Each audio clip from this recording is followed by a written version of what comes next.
Fakta mengenai tayar celup.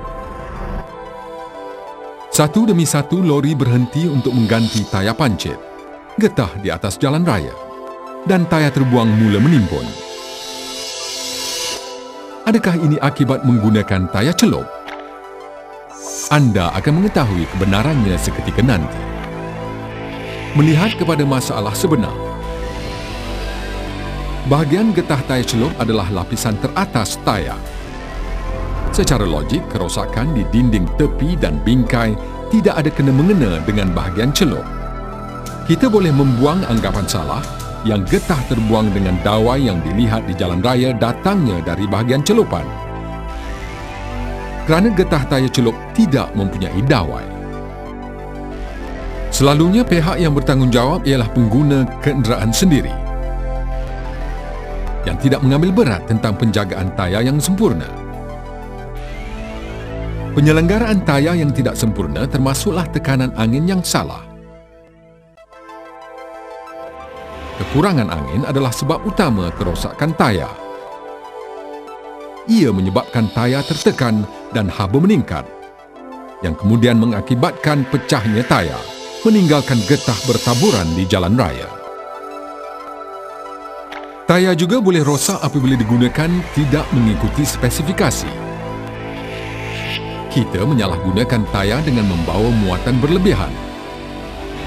Berat muatan di dalam kenderaan perlu ditabur sama rata. Kejanggaran mekanikal menyebabkan kehausan tayar tidak rata dan memendekkan hayatnya. Elakkannya dengan menyelenggara kenderaan dengan sempurna, seperti menjaga penjajaran dan perimbangan. Kita juga memaksa kemampuan tayar dengan memandu melebihi keupayaannya. Periksalah had laju yang ditetapkan untuk tayar kita.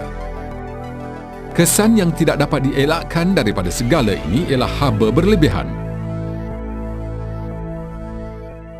Suhu tayar biasanya di antara 71 hingga 82 darjah Celsius. Pada tahap 130 darjah Celsius, perikatan antara getah dan bahan lain pada tayar mula menjadi lemah dan ciri-ciri tayar akan mula berkecai pada tahap 142 darjah Celsius. Haba berlebihan berlaku bukan sahaja pada tayar celup, tetapi juga pada tayar baru. Haba akibat geseran tayar menyebabkan peningkatan suhu lalu merosakkan tayar. Kenapa anda harus membeli tayar celup? Harga tayar celup lebih rendah berbanding tayar baru. Hayat tayar celup sama panjangnya dengan tayar baru. Warantinya juga sama seperti tayar baru. Tayar celup dapat memberikan ukuran perjalanan sama seperti tayar baru. Selain itu, tayar baru boleh dikitar semula untuk dicelup.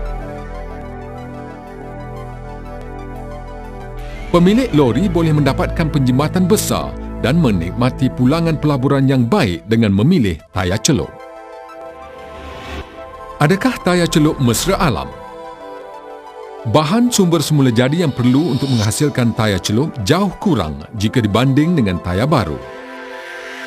Hanya 32 liter minyak diperlukan untuk tayar celup berbanding 100 liter untuk tayar baru. Tayar baru juga memerlukan banyak keluli, getah dan tenaga. Bagi tayar celup pula, sumber semula jadi hanya diperlukan untuk bahagian lapisan atasnya. Di sebalik membuang tayar di tempat pembuangan sampah, ianya boleh digunakan semula untuk menghasilkan tayar celup. Kerja mengitar semula ini adalah jawapan kepada masalah pembuangan sampah pepejal. Adakah tayar celup selamat? Tayar celup dikeluarkan menggunakan piawaian keselamatan amat tinggi, mengikuti langkah kualiti yang rapi. Kebanyakan syarikat penerbangan menggunakan tayar celup. Begitu juga dengan kapal terbang tentera. Ia juga banyak digunakan oleh truk dan lori berat jarak jauh, bas awam dan sekolah, traktor dan jentera pertanian, kenderaan pacuan 4 roda dan kenderaan off-road, teksi dan kereta sewa. Jawapannya amat jelas. Tayar celup amat selamat. Ia menjimatkan, boleh dipercayai dan tahan lasa. Amalkan penyelenggaraan tayar yang betul. Jadikan pemanduan anda selamat dan menjimatkan.